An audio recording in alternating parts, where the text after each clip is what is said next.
तो हमारे Bihar board class 9th history का फर्स्ट चैप्टर है भौगोलिक खोजें, जिसमें हम भारत के साथ साथ कई अन्य देशों के भौगोलिक खोज के इतिहास, भौगोलिक खोज की पृष्ठभूमि और भौगोलिक खोज के परिणाम को पढ़ेंगे। विश्व इतिहास में कई ऐसे घटनाएं हुए जिनके बाद इतिहास का युग परिवर्तन हुआ और आधुनिक युग के प्रारंभ होने में जिन घटनाओं का निर्णायक योगदान था उसमें भौगोलिक खोज और समुद्री यात्रा का महत्वपूर्ण स्थान है। भौगोलिक खोज में यूरोप के देशों ने आगे बढ़कर हिस्सा लिया और यही कारण था कि आधुनिक युग में यूरोप के देशों ने पूरे विश्व पे अपना वर्चस्व स्थापित किया। ये और बात है कि भौगोलिक खोजों को शुरू करने वाला देश स्पेन और पुर्तगाल इस कंपटीशन में पीछे रह गए और नए देश जैसे इंग्लैंड, हॉलैंड, फ्रांस और जर्मनी इस कंपटीशन में आगे निकल गए। बट यूरोप वालों ने भौगोलिक खोज शुरू ही क्यों किया? एशिया और यूरोप के बीच तो व्यापार प्राचीन काल से ही चल रहा था। यहाँ तक कि मध्यकाल में भी पुर्तगाली यात्री मार्को पोलो चीन और भारत का यात्रा किया था। उन्होंने भारत में विजयनगर साम्राज्य की समृद्धि और चीन में कुबलई खां के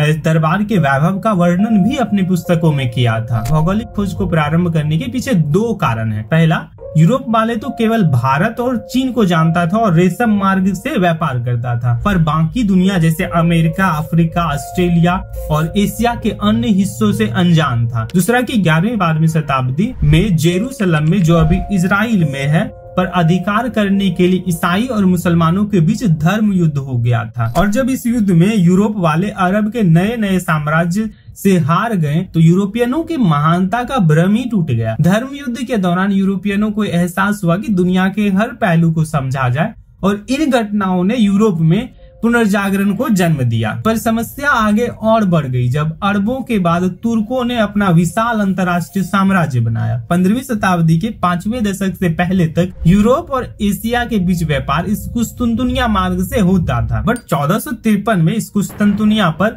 तुर्कों ने अधिकार कर लिया और यूरोपीय व्यापारियों को इस मार्ग से व्यापार करना और संभव कर दिया, क्योंकि तुर्कों ने इस मार्ग से व्यापार करने पर भारी कर वसूलना शुरू कर दिया था, जिसका हल ढूंढना यूरोप वालों के लिए आवश्यक। अब यूरोप वाले भारत आने के लिए एक समुद्री मार्ग का तलाश कर रहा था, पर समुद्री यात्रा प्रारंभ करना इतना आसान भी नहीं था। मध्यकाल में लोगों को अंधविश्वास था कि पृथ्वी चपटी है और समुद्र में अधिक दूरी जाने पर किनारे से गिरकर अनंत में विलीन हो जाने या मर जाने का डर बना रहता था। उस समय समुद्री यात्रा वैसे भी बहुत कठिन था, जहाज छोटे छोटे और असुरक्षित होते थे और अपनी गति के लिए हवाओं पर निर्भर होता था। कंपास जैसा कोई दिशा सूचक यंत्र नहीं था, तो वैसे भी दिशा खो करके भटक जाने का भय बना रहता था। इसके अलावा समुद्री यात्राओं के लिए राज्य की ओर से भी किसी भी प्रकार की सहायता नहीं दी जाती थी। अब इतने विपरीत परिस्थितियों में नाविकों और व्यापारियों द्वारा अटलांटिक जैसे महासागरों की यात्रा करना असंभव था, पर समय के साथ साथ नए नए आविष्कारों ने समुद्री यात्रा को आसान कर दिया। जैसे यूरोप वासियों ने कंपास का ज्ञान अरबों से सीखा, वहीं इटली, स्पेन और पुर्तगाल के समुद्र तटीय इलाके में नाव निर्माण की परंपरागत विधि के जगह खांचा विधि का विकास हुआ, जिससे बड़े और मजबूत जहाज बनाए जाने लगे। इसी में पुर्तगालियों ने नई किस्म की हल्के व तेज चलने वाले जहाज कैरावल बनाया और अब दूरबीन का भी आविष्कार हो चुका था।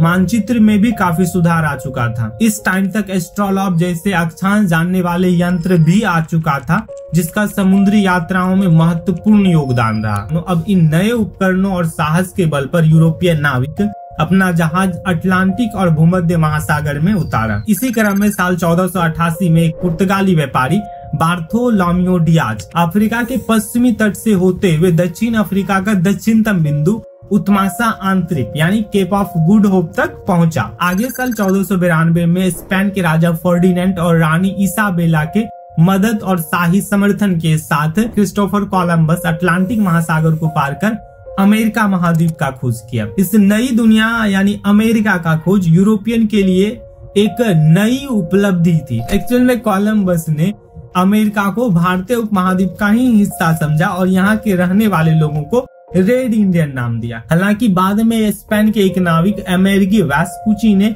इस नई दुनिया को विस्तार से ढूंढा और इसे अलग महाद्वीप बताया और इसी अमेरिकी वेस्पुची के नाम पर पूरे महादेश का नाम अमेरिका पड़ा। अब हम आते हैं इंडिया की खोज की कहानी में। साल 1498 में पुर्तगाल के एक साहसी नाविक वास्को डी गामा भारत की खोज पर निकलता है। ये भी अफ्रीका के पश्चिमी तट से होते हुए दक्षिण अफ्रीका के कैप ऑफ गुड होप तक पहुंचता है और संयोग से वास्को डी गामा को दक्षिण अफ्रीका में एक भारतीय व्यापारी अब्दुल मजीद मिला और इसी के मदद से वास्को डी गामा को भारत आने का सीधा मार्ग मिला और वास्को डी गामा केरल की कालीकट बंदरगाह तक पहुंचा। कालीकट के स्थानीय शासक जैमोरिन ने उसका भव्य स्वागत किया है। कहा जाता है कि वास्को डी गामा भारत से जो मसाला और वस्तु यूरोप लेके गया उसे 26 गुना मुनाफे पर बेचा। आगे साल 1519 में एक पुर्तगाली एक्सप्लोरर फर्डिनेंड मैगलन ने जहाज से पूरी दुनिया का चक्कर लगाया, जिससे एक बात तो क्लियर हो गई कि सारे समुद्र एक दूसरे से जुड़े हुए हैं। इसी तरह आगे खोज का सिलसिला चलता रहा।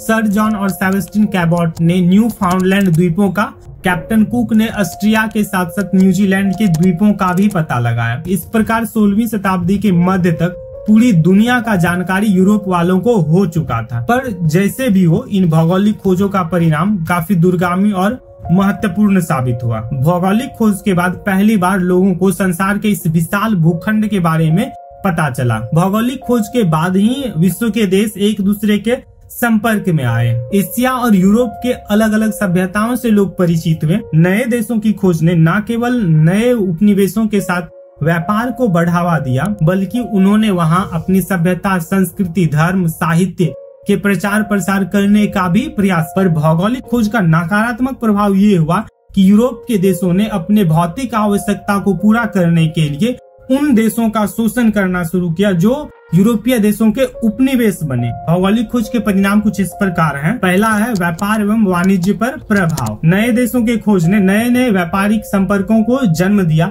जिसने यूरोपीय व्यापार में एक क्रांतिकारी परिवर्तन लाया। हुंडी और ऋण पत्र जैसे बहुत सारे व्यापारिक साख पत्र का विकास हुआ और व्यापार अपने स्थानीय स्वरूप से विकसित होकर के वैश्विक रूप लेने लगा। अर्थात नए देशों की खोज से पहले यूरोपीय व्यापार भूमध्य सागर और बाल्टिक महासागर तक ही सीमित था, परंतु अब इसका स्थान अटलांटिक और प्रशांत महासागर ने ले लिया, जिससे पेरिस, लंदन और एम्स्टर्डम जैसे शहर विश्व व्यापार के केंद्र बने। पहले विश्व व्यापार पर इटली का एकाधिकार था, अब स्पेन, पुर्तगाल, हॉलैंड, इंग्लैंड और फ्रांस का प्रभाव बढ़ने लगा। यूरोपीय देशों द्वारा खोजे गए नए देशों से आने वाला बहुमूल्य धातु, खासकर अमेरिका से आयात किया हुआ सोना और चांदी, यूरोपीय अर्थव्यवस्था का आधार ही बदल दिया। आगे भौगोलिक खोज का दूसरा परिणाम है औपनिवेशिक साम्राज्य का विकास। यहाँ उपनिवेश शब्द का अर्थ है किसी विकसित या शक्तिशाली राष्ट्र द्वारा किसी कमजोर परंतु प्राकृतिक संसाधनों से परिपूर्ण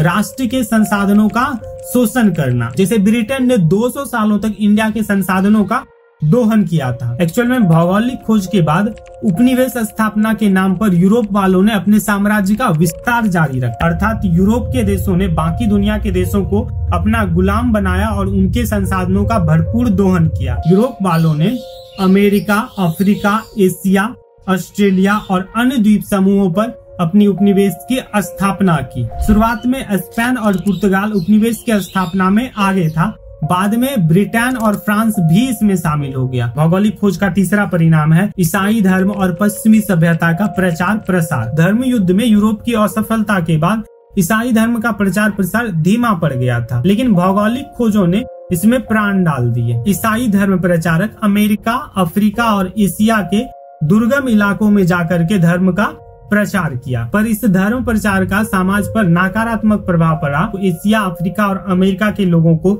धन का लालच देकर के या बलपूर्वक धर्म परिवर्तन करवाया गया, उनके स्थानीय संस्कृति को नष्ट कर दिया गया और इसका विरोध भी हुआ। भौगोलिक खोज से ज्ञान में हुई वृद्धि के कारण उस समय के धर्म पर कई सारे सवाल उठ खड़े हुए, जिससे धर्म को भी तर्क के कसौटी पे कसे जाने लगे। आगे भौगोलिक खोज का सबसे गंदा परिणाम है दास व्यापार का विकास। भौगोलिक खोजों के बाद विकसित हुए व्यापार वाणिज्य ने मानव श्रम यानी लेबर की मांग को बढ़ा दी, जिसने मानव व्यापार को बढ़ावा दिया। इस दास व्यापार में अमेरिका, अफ्रीका, एशिया और ऑस्ट्रिया के लोगों को पकड़ करके यूरोप के बाजारों में बेचा जाता था। इन गुलामों को जंगल काटने, खेती करने और जहाजों में कोयला झोंकने जैसे कठिन कार्यों में लगाया जाता था और इन गुलामों पर अमानवीय बर्बर अत्याचार भी किया जाता था। इस प्रकार यह भौगोलिक खोज का एक नकारात्मक प्रभाव था। यहाँ सभ्य और विकसित लोगों ने अविकसित, कमजोर और भोले भाले लोगों पर अत्याचार किया। इसके अलावा भौगोलिक खोज का महत्वपूर्ण परिणाम था भ्रांतियों का अंत और भौगोलिक ज्ञान में वृद्धि। भौगोलिक खोज ने भौगोलिक ज्ञान के संदर्भ में फैले हुए भ्रम को तोड़ने का काम किया। इससे चर्च द्वारा प्रसारित गलत अवधारणाओं पर उंगली उठने लगी थी। जैसे चर्च ने कहा था कि सूर्य पृथ्वी का चक्कर लगाती है, लेकिन भौगोलिक खोज के बाद आए हुए विद्वानों ने यह सिद्ध कर दिया कि पृथ्वी सूर्य का चक्कर लगाती है। बाद में ये यूरोप में धर्म सुधार आंदोलन का कारण भी बनता है। भौगोलिक खोजों का जो सबसे रोचक और इंटरेस्टिंग परिणाम है वो है अलग अलग फसलों का अलग अलग महाद्वीपों में आदान प्रदान होना। जैसे यूरोप में चाय, कॉफी, गन्ना, आलू, तंबाकू, नील जैसे फसलों का प्रवेश हुआ और यूरोप के माध्यम से चाय, कॉफी, आलू, तंबाकू जैसे फसलों का भारत में आगमन हुआ और कई भारतीय फसल जैसे आम, गन्ना दूसरे महाद्वीप पर भी गए। और इस प्रकार हम कह सकते हैं कि भौगोलिक खोजों ने विश्व की नई रूपरेखा सामने लाई। भौगोलिक खोज के बाद लोगों के विचारों में परिवर्तन आया, धार्मिक अंधविश्वास टूटने लगे। दूसरे तरफ नए क्षेत्रों के खोज और नए मार्गों की खोज के फलस्वरूप पूंजीवाद और साम्राज्यवाद का विकास हुआ, जिसने दुनिया का एक तरह से यूरोपीयकरण किया।